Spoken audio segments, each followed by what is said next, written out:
j'espère que vous allez bien, je vous retrouve pour une nouvelle vidéo. J'espère que vous n'allez pas entendre l'aspirateur qui est en train de se passer au-dessus de moi. Aujourd'hui on se retrouve pour parler maladie. J'espère que je vais pas tomber malade après cette vidéo. Je touche du bois.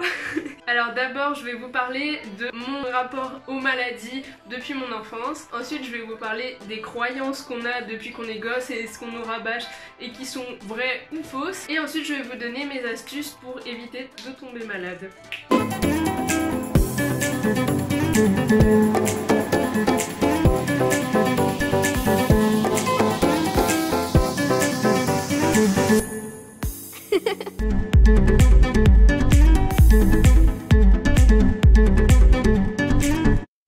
Alors, ce qu'il faut savoir, c'est que depuis que je suis jeune, je tombe tout le temps malade. Depuis 2 ans, ça va beaucoup mieux grâce aux astuces que je vais vous donner dans la suite de la vidéo. Avant, clairement, je tombais bien 6-7 fois malade dans l'année, principalement de fin août jusqu'à début juin.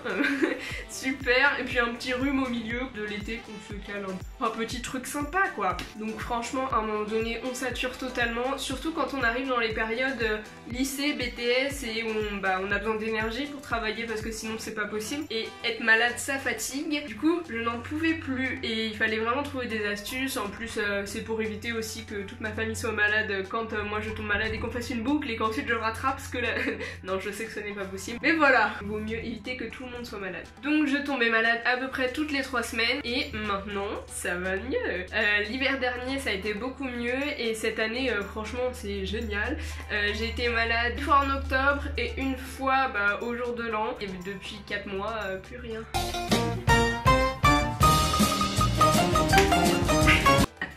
Alors, au niveau des croyances, tout ce qu'on nous dit depuis qu'on est enfant pour ne pas tomber malade et tout ça, il y en a des tonnes. Il y a beaucoup de personnes qui disent j'ai chopé froid, ou je me suis découvert, j'ai chopé un rhume. Mais en fait, le rhume, il est donné par le virus, donc ce n'est pas à cause du froid même qu'on tombe malade. Mais par contre, c'est vrai que quand on dit depuis qu'on est enfant, il faut se couvrir pour ne pas tomber malade, c'est pas faux, parce qu'en fait, quand on est confronté au froid, si on n'est pas couvert, notre corps travaille beaucoup pour se réchauffer et du coup ça le fatigue et donc il devient plus fragile par rapport à toutes les attaques extérieures, donc les virus. Mais c'est vrai que dans n'importe quelle culture depuis longtemps c'est ancré que le froid peut provoquer un rhume.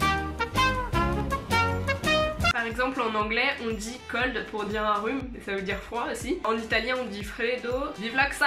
En indien aussi, hindi je crois, on dit pareil le rhume et le froid de la même façon. En fait on pense que le froid donne le rhume parce qu'il donne une sorte de symptôme qui ressemble au rhume. Justement je vais vous en parler, c'est mon cas. Donc j'ai des rhinites vasomotrices. C'est comme des rhinites allergiques mais qui ne peuvent pas se désensibiliser. Par exemple il va y avoir du froid et vous allez avoir la goutte au nez pendant quelques minutes. Et moi ça va être 10 fois pire et au final je vais avoir l'impression d'avoir un rhume alors qu'en fait c'est pas ça. Quand on a ces symptômes là, on a le nez qui coule et du coup ça favorise le développement de germes et du coup là on peut choper le virus et être malade. C'est propre ce que je dis, ça donne envie. On dit aussi qu'il faut évidemment se laver beaucoup les mains dans les périodes hivernales parce qu'en fait le rhume il arrive souvent un mois après la rentrée des classes où tout le monde se mélange comme ça. En fait on a été habitué à pas forcément être tous ensemble et quand on se réunit tous ensemble dans une pièce fermée, forcément on a plus de chances de choper un rhume. Mais par exemple s'il y a quelqu'un qui va tousser, vous n'allez pas forcément choper le rhume, mais par contre si vous touchez les mêmes choses que cette personne là et qu'ensuite vous les mettez à la bouche ou au nez ou aux yeux, là vous avez plus de chances de tomber malade. Donc évidemment il faut bien se laver les mains. Il y a l'utilisation de solutions hydroalcooliques, c'est ma mère qui aime bien utiliser ça. Moi je sais pas si je suis vraiment convaincue par ça, je m'en sers mais je préfère me laver les mains une fois que j'arrive au boulot ou à l'école. Donc évidemment si vous voulez pas contaminer toute votre famille, vous essayez de tousser dans les manches. Ma mère je sais qu'elle fait ça, mais pour éviter en fait d'en avoir sur les mains et du coup de toucher autre chose, que la personne touche par exemple une poignée que vous avez touchée et ensuite elle fait ça et hop, il y a plus de risque de tomber malade. Donc dans les astuces classiques il y a se laver les mains avec du savon, parce que les gens qui se lavent les mains à l'eau ça ne marche pas trop. On avait fait des études quand on était au collège et on voyait bien la différence, les germes s'ils étaient détruits ou pas avec ou sans savon. Ensuite il y a le fait de traiter rapidement son rhume avec du sérum physiologique, ça marche bien parce que l'eau de mer ça permet de purifier et de nettoyer tout ça. Ensuite donc ne pas éternuer sur les gens, ne pas tousser sur les gens, plutôt préférer faire ça.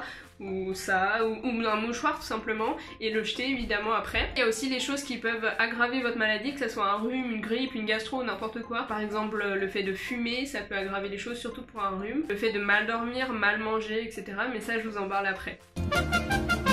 Alors, dans mes astuces principales, dans les astuces du quotidien, il y a évidemment bien dormir, avoir un cycle de sommeil régulier pour pouvoir permettre à votre corps de ne pas être fatigué et donc de ne pas être fragile par rapport au virus extérieur. Il y a aussi le fait d'avoir une bonne alimentation parce que pareil, ça va le renforcer. Donc manger tout, manger beaucoup de poissons, de fruits et légumes pour apporter des vitamines, du magnésium, du fer, tout ce qui va permettre à votre corps d'être fort. Évitez aussi les mauvais gras, par exemple si vous avez envie de manger parce que vous avez faim, plutôt que de grignoter une connerie genre avec du chocolat ou un pain gras, etc. C'est bizarre comme truc. Non mais un pain au chocolat quoi, ou chocolatine. Petite référence à ma soeur qui n'est pas du tout du sud et qui a décidé de dire chocolatine depuis des semaines.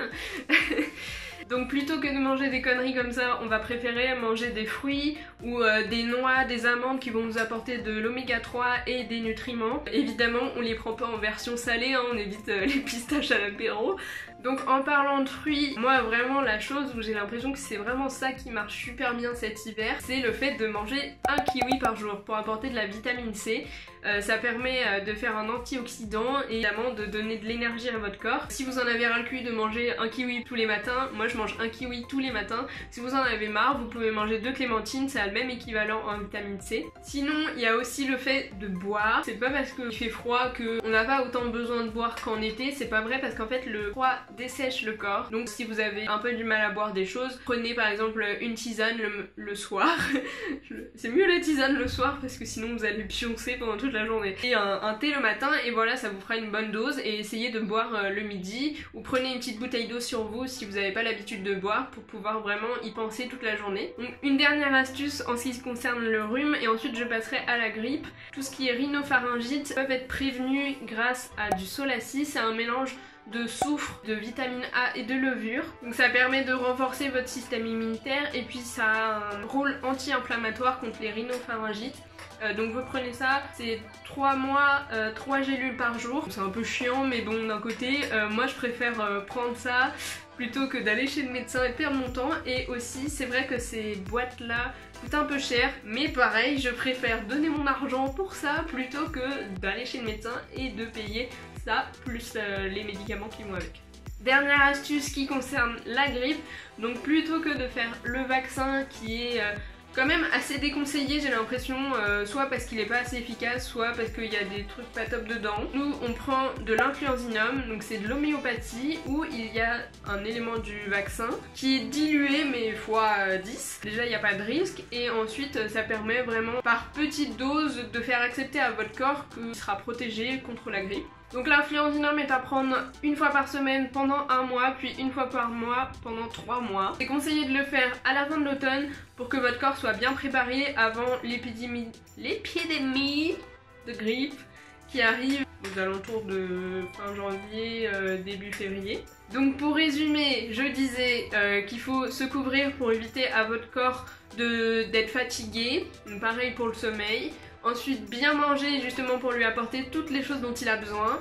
Manger des fruits et légumes et en particulier kiwi, clémentine, orange qui vont vous apporter de la vitamine C. Et ensuite les petites astuces supplémentaires, prendre du Solacy, donc à base de soufre, vitamine A et levure qui va vous renforcer contre les rhinopharyngites.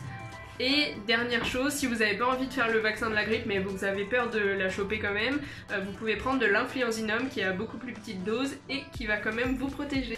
À l'avenir j'aimerais bien aussi tester de la gelée royale ou du propolis qui permet aussi de donner un maximum d'énergie à votre corps. J'espère que cette vidéo vous aura appris des choses et que vous utiliserez certaines de ces astuces pour faire plus attention à votre santé et puis profiter plus de la vie parce que clairement quand on est malade on profite pas. N'hésitez pas à donner dans la barre de commentaires vos astuces à vous aussi. C'est toujours mieux quand on est plein à avoir des astuces pour booster au maximum notre santé. Bon bah moi je vous dis à la prochaine et je vous fais des bisous.